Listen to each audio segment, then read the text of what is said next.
welcome back to the Footy Show. Bonsoir tout le monde. Yep, it's been a very hectic couple of days on the round of 32 with Cabo Verde taking Argentina to the sword and almost absolutely destroying their World Cup dreams. A big, massive round of applause to a very tiny nation off the west coast of Africa, which also shows that even small countries like Curacao and Cabo Verde can make it to the World Cup. And I hope that is a beacon of hope for those that aspire to making it on the big stage of world football. Anyway, yeah, round of 32 with the new format in this year's World Cup of 2026. We have more football games, which I absolutely think is an amazing idea, to be fair.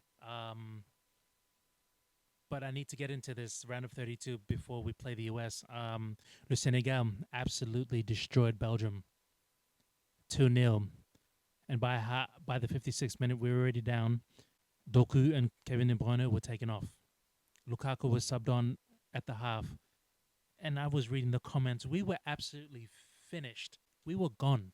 There is no way Belgium is going to come back from a 2-0 deficit against a very, very physical Senegal team who were absolutely just putting it away. Sa's goal in the second, I was just like, hold that goal.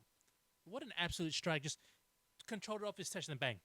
Courtois, no chance of saving that, unfortunately. Yeah, play in the next 10 minutes, Lukaku. His strike rate is 100% coming off the bench. It's insane.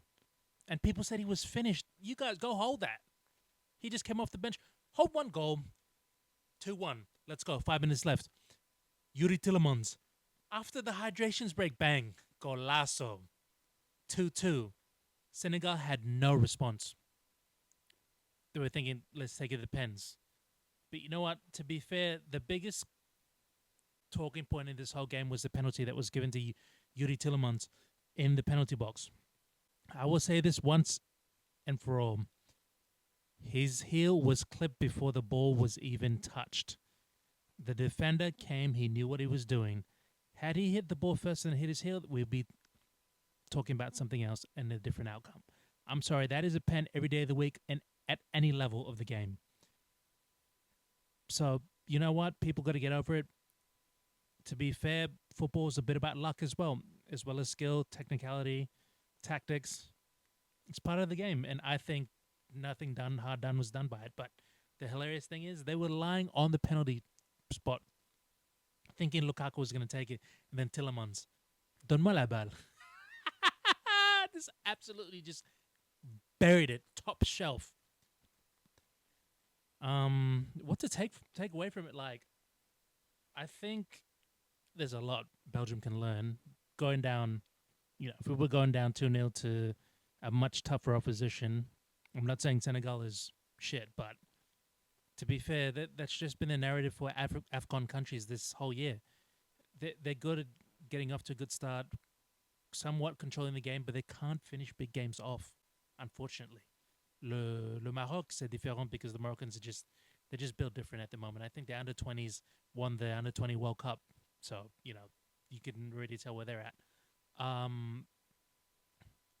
Yeah, I think the positives you can take back from this, I think a few of them, Lukaku just needs to be coming off the bench. I don't think he needs to be running a full half. No, I think it's good that if we at least try and score, he can pick up where we've left off and then just take it from there. I think De Ketelaere is just doing what he's supposed to, but kid's got to be scoring goals. You can't just be floating up top, getting service from Doku and Trossard, and you're not scoring.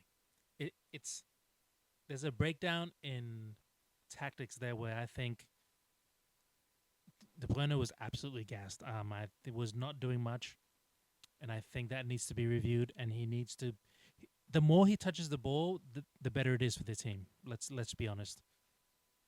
And then once Lukaku's on there, they both just click. Trossard, Tillemans, Lukaku, and De Bruyne just all click at the same time. It's insane. Trossard, I think he had his hand on 2 of those goals. To Lukaku, Golazo, and then to Tillemans after they were arguing with each other before the hydrations break. Lukaku had to break it up. So yeah, there's fight. This team has fight. I'm sorry. I've been reading a lot of comments like, "Oh, these guys are finished." You know, golden generation. Like I said, golden generation. You're only basing that fact of just superstar players. It was not all the players together. You just only had a handful that made the team better as a collective. Is how I saw it. If it was the golden generation, everybody in their position were absolute superstars. Yes, you would have every right to do so. But no, that term gets tossed around too much. I could give a shit, honestly. It's everyone's always taking it back there because But you know what? This is crazy because Courtois, Lukaku, and De Bruyne are pretty much the last ones since 2014. So it's going to be a very interesting one. But I think Belgium can rest assured that they've done what they needed to. Other teams have scraped through. Look at France; they won 1-0, and they said we're lucky, fluke win. Nah. That's why teams are in this tournament to win. You win by any means necessary. Now, I don't mean by VAR and all that, but I'm just saying you got to win goals. Goals is the only way you win games. So, on a les États-Unis in the USA, oh my USA, you.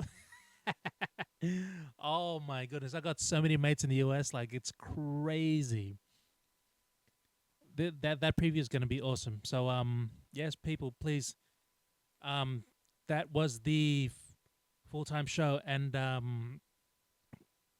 allez la Belgique, and I'm pretty sure we'll do fine. And USA up next in the round of 16. And people, please, as always, like, share, and subscribe, and do all that good stuff.